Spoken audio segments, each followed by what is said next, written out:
అందరికీ నమస్కారం. Comment by RK new India new థాట్స్కి స్వాగతం. సో ఈరోజు మీ ముందుకి ఒక ఇంపార్టెంట్ సబ్జెక్ట్ గురించి మాట్లాడదామని వచ్చాను. ఎందుకంటే ఇక మన తెలుగు రాష్ట్రాల్లో పోలింగ్ డేట్ అనేది దగ్గర పడింది. ప్రచారాలన్నీ కూడా ఆల్మోస్ట్ కంప్లీట్ అయిపోయాయి. సో దీంట్లో నేను ఒక 2-3 ఇంపార్టెంట్ విషయాలు గమనించాను. సో దాన్ని మీతో పంచుకోవాలని చెప్పి నేను ఈ వీడియో చేస్తున్నాను. దీంట్లో ఏంటంటే ఇప్పుడు మన తెలంగాణలో పార్లమెంట్ ఎలక్షన్స్కి సంబంధించిన క్యాండిడేట్స్ కానివ్వండి, అట్లనే ఆంధ్రప్రదేశ్లో అక్కడ పార్లమెంట్ క్యాండిడేట్స్ కానివ్వండి, అసెంబ్లీ క్యాండిడేట్స్ కానివ్వండి, వాళ్ళు ఏదైతే అఫిడవిట్స్లో వాళ్ళ క్యాండిడేట్స్గా డిక్లేర్ అయిన తర్వాత అఫిడవిట్స్ వాటిని పరిశీలిస్తే చాలా ఇంట్రెస్టింగ్ థింగ్స్ నాకు అనిపించినాయి. అందుకే దాన్ని మీతో షేర్ చేసుకోవాలని ఈ వీడియో చేస్తున్నాను. దీంట్లో ముఖ్యంగా ఏంటంటే చాలా పవర్ఫుల్ పీపుల్ కూడా ఈసారి పార్టిసిపేట్ చేస్తున్నారు ఎలక్షన్స్లో వాళ్ళ అదృష్టాన్ని పరీక్షించుకోవడానికి. దాంట్లో పాపం చాలా నీతిగా నిజాయితీగా సంపాదించిన వాళ్ళు ఒక అసెట్స్ కూడా డిక్లేర్ చేశారు, వాళ్ళ ఒక ఆస్తులు కూడా. దాంట్లో 5,000 కోట్లు 4,000 కోట్లు ఇట్లా చాలామంది ఉన్నారు. సో ఈ సామాన్య జనానికి ఒకటి అర్థం కావాల్సింది ఏంటంటే, అన్ని వేల కోట్లున్నా మనకి రాజ్యాంగం కల్పించిన ఒక ఆయుధం ఓటు ముందు వాళ్ళందరూ కూడా చేతులు కట్టుకొని దండం పెడుతూ ప్రచారం చేస్తూ మన ఓటుని అడుగుతున్నారు. సో దయచేసి జనం ఇప్పటికన్నా మారి ఈ కొత్త భారతదేశంలో కొత్తగా ఆలోచించి నీ ఓటుకి ఎంత విలువ ఉంది అనేది ఒక్కసారి ఆలోచించుకో. ఒక 5,000 కోట్లు ఉన్న వ్యక్తి కూడా సామాన్యుడి దగ్గరకు వచ్చి దండం పెట్టి నాకు ఓటేయమ్మా అని అడుగుతున్నాడు. కానీ నువ్వు నీ ఓటుని మాత్రం ఒక 500కో ఒక క్వార్టర్ బాటిల్కో అంత నీచానికి దిగజారిపోయి అమ్ముకుంటున్నావు. అంటే ఈసారి మీరు చూస్తే ఎన్ని వేల కోట్లు ఉన్నోళ్ళైనా సరే ఈ 3 నెలలు ప్రచారంలో సామాన్యుడి దగ్గరకు వచ్చి దండం పెట్టి ఓటు అడుగుతున్నాడు. సో అంటే ఇన్ని వేల కోట్ల కంటే కూడా పవర్ఫుల్ అయినది ఓటు. ప్రజాస్వామ్యంలో మనకి బాబాసాహెబ్ అంబేద్కర్ గారు అంత పవర్ఫుల్ ఆయుధం ఇచ్చారు. సో దాన్ని మనం ఎందుకు సక్రమంగా వాడుకోలేకపోతున్నాం? లోపం మనలో ఉందా?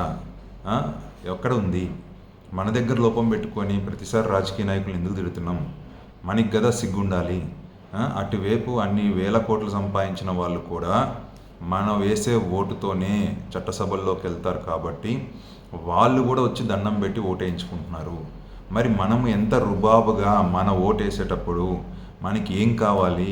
మన పిల్లల భవిష్యత్తు, మన పిల్లలకి మంచి చదువులు, మనకి మంచి రోడ్స్, మనకి మంచి కంపెనీసు, మనకి మంచి జీవన ప్రమాణాలు ఉండాలని మనం ఎందుకు వాళ్ళని నిలదీసి మనకి ఎవరెవరైతే నుంచుంటున్నారో ఆ క్యాండిడేట్స్లో ఇవన్నీ మనం చూసుకొని ఎవరు మంచి చేయగలుగుతారో అని విజ్ఞతతో ఓటు ఎందుకు వేసుకోలేకపోతున్నాం?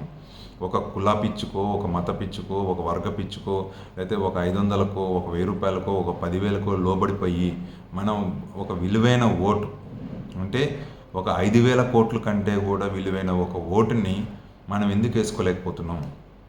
సో దీన్ని నేను ఈరోజు మీ ముందు మాట్లాడాలని, దయచేసి ఇప్పుడు కన్నా ఆలోచించండి. మనకి భగవంతుడు ఏదైతే మనకి రాజ్యాంగం పరంగా ఒక బలమైన ఆయుధం మనకి ఇచ్చిన ఓటుని ఏదైతే ఉందో మనం సరిగ్గా ఘనంగా యూజ్ చేసుకోగలిగితే 5,000 కోట్లు సంపాదించిన వాడు వచ్చి ఓటు అడగటమే కాదు, మనం కూడా రేపొద్దున రాజకీయాల్లోకి రావచ్చు. మన అందరం కూడా రేపొద్దున నాయకులుగా అయ్యి ఈ సమాజాన్ని బాగు చేసుకోవచ్చు. ఎందుకంటే డబ్బే అన్నిటికి కాదు, డబ్బు కంటే కూడా మన ఓట్ పవర్ఫుల్ అనేది ఇప్పుడు మనకి ప్రూవ్ అవుతుంది. కాబట్టి ఇక నుంచైనా కనీసం ఈ ఎలక్షన్స్కైనా మనల్ని మనం ప్రశ్నించుకొని మనకి గుండె మీద చేసుకొని ఊరిక ఈ అమ్ముడు పోయే అలవాటు గత 75 ఏళ్ళ నుంచి అమ్ముడు పోయి విసిగిపోయినాం. ఇంకా ఇప్పటికైనా ఒక మలినంగా మనం మంచి శుభ్రం చేసుకొని ఈ మలినాన్ని కడుక్కొని మనం ఇప్పటికైనా సరే మన ఓటు విలువ ఏంటి అనేది నాయకులే చెప్తున్నారు మనకి. 5,000 కోట్లు ఉన్నాడు కూడా ఇంట్లో కూర్చొని నాకు 5,000 కోట్లు ఉన్నాయి, నాకు వచ్చి వాళ్ళే ఓటేస్తారు అనట్లేదు. వాళ్ళు వినయంగా వచ్చి నిన్ను ప్రాధేయపడుతున్నారు, ఓటేమని అడుగుతున్నారు. మనకి ఇంక సిగ్గు ఉండాలి కదా, మన ఓటుని ఇంకెంత పవిత్రంగా వేయాలి మరి. అందుకోసమే మీ అందరికీ నేను మళ్ళీ మళ్ళీ విజ్ఞప్తి చేస్తున్నా, ఒక ఓటుని ఇప్పుడు ఆ పైసలు అనేదాన్ని ఏదైతే ఎలక్షన్స్లో పైసలు అనేదాన్ని దాన్ని ఆపాల్సిన బాధ్యత కూడా మనదే. ఎట్లా అంటే మేము మీ పైసలు తీసుకోము, మేము మా ఓటును కూడా అంతే పవిత్రంగా వేస్తాము, మా భవిష్యత్తు ఎవరైతే బాగు చేస్తారో వాళ్ళకు మాత్రమే ఓటేస్తామని మీరు ఇప్పుడు కన్నా మారండి. ఈ కొత్త భారతదేశంలో కొత్తగా ఆలోచించి మీకుగా పోయి ఓటేయండి. కుల పిచ్చుకో, మత పిచ్చుకో, వర్గ పిచ్చుకో కాకుండా మీ నియోజకవర్గాల్లో ఉన్న క్యాండిడేట్స్ని ఒక 5 నిమిషాలు చదువుకోండి. ఎందుకంటే రోజు మొత్తం మీద పని లేని వాటికి ఆ యూట్యూబ్లన్నీ వీటికని ఇంత గంటలు వేస్ట్ చేస్తాం. మన భవిష్యత్తు 5 ఏళ్ల భవిష్యత్తు కాబట్టి ఒక 5 నిమిషాల పాటు మీరు సమాజం గురించి ఆలోచించండి, మీ సొసైటీ గురించి ఆలోచించండి, మీకు మంచి చేసే నాయకుడు ఎవరు ఆలోచించి ఓటేసుకుంటారని ఆశిస్తూ ఈ వీడియో ప్రతి ఒక్కళ్ళు చూసి లైక్ చేసి షేర్ చేయండి. Thank you.